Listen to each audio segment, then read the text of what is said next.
Pangutan na ba bahin aning Roman Bisan ko si wag yun no. Christian Mabasa. Roman Christian na diin sa Roma nahimo na siya ang official religion na ng 380 na ni Judicius. Sakto ba siya? Sakto ba si Judicius nga siya ang pinakaunang siya nagtatag sa simbahan nga Roman o kanang gitawag na siya o kanang Kanana sa Tagalog, dito sa Tarapo. Talmudic time? Dili, no. Kanang isa kuan ba?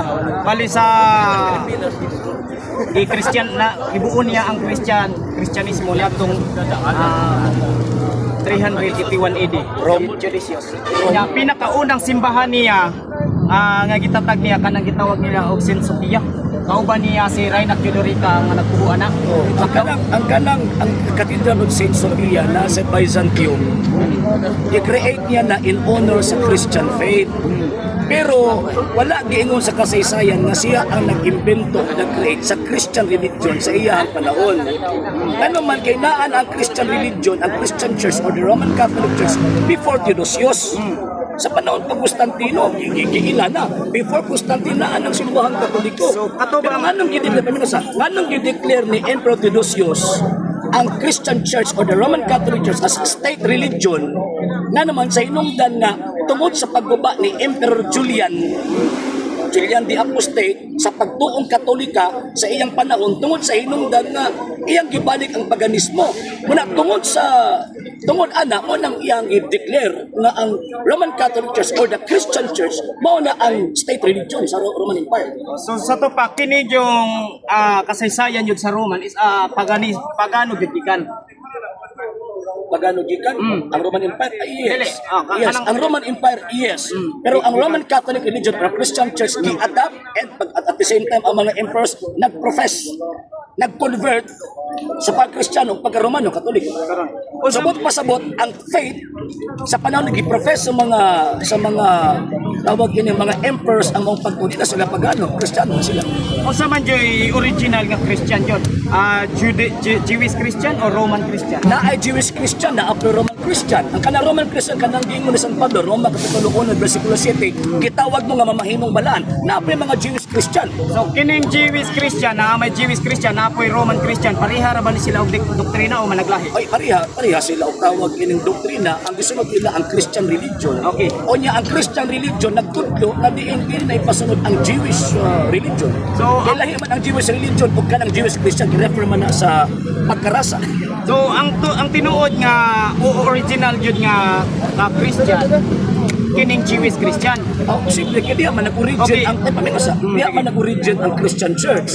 Pero it does not mean na Jewish Christian ang iyang teaching Jewish pod, no. Dili ang iyang teaching Christian religion. Wala na ingon sa Saint Ignatius of Antioch, kung tinuod ang Kristiyano dapat dili ka mahimong Judaizers. Buot ipasabot dili pwede sundon ang teaching sa mga Hudyo, ilabi na sa ilang gitawag og mga balaod, dili pwede. Dato pa ang Jewish Christian karon is Sunday keeper na dili na Sabbath keeper. Yes, nga naman kay ingon pa sa mga Kristiyano kaniadto dili na ka pwede mahimong Judaizer. So ang Judaizer buti pasabot na kasunod-sunod sila sa ilang adlong ipapangulay nga gi-implement sa mga Hudyo. Kanang mga Sabbath keepers ka mga panahon mga bigit man lang sila. Kay kung wala nawala ang tawag ining Sabbath day, kung wala nawala, so therefore ang balaod concerning the Sabbath implemented pa until now. Kung implemented pa until now, nya wa ni mo na tumana o ka tumas tibok balaod. Okay.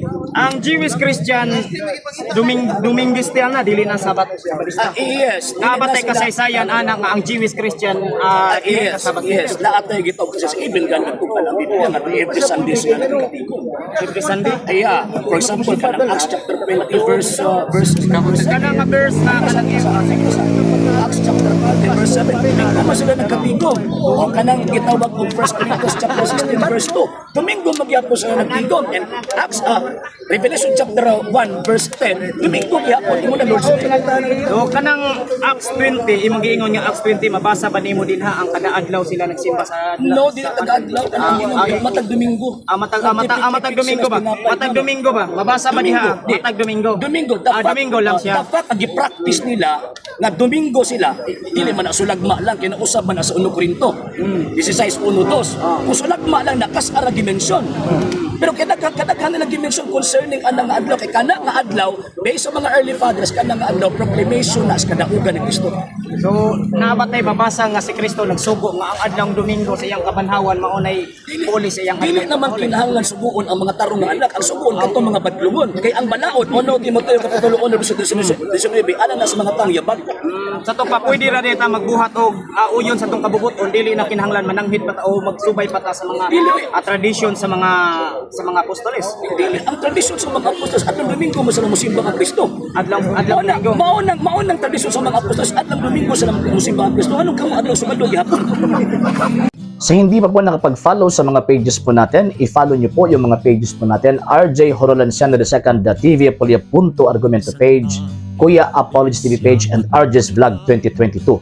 And pwede rin po kayo mag-send po dyan ng Facebook stars. And also, sa ating po mga channels, sa hindi po nakapag-subscribe, i-subscribe po ninyo yung mga channels natin, Dalay Catholic, Apologies International Official, RJ Santo II TV, Kuya Apologies TV, and Barrio Kawayan Religious Forum. And pwede rin po kayo mag-send po dyan ng super sticker, super chats, and super thanks. And maraming salamat po sa mga kapatid at mga Katoliko na ulis pong tumutulong sa programa po natin. Maraming salamat po. Nang dahil po sa tulong at suporta po ninyo, ang programa po ito, until now, andito pa rin po sa social media. And until now din po, nangangailangan pa rin po tayo sa tulong at suporta po ninyo dahil wala po kami magagawa rito mga sir, mga ma'am, kung wala po yung tulong at suporta po ninyo. Sa gusto pong tumulong, sa gusto pong sumuporta, pwede po ninyong ipadala ang tulong at suporta po ninyo sa pamamagitan po ng ating mga account numbers dyan po sa ating pong screen. And pwede nyo po kaming i-message sa ating pong page kung via remittance po yung papadala po ninyo. Maraming salamat po in advance.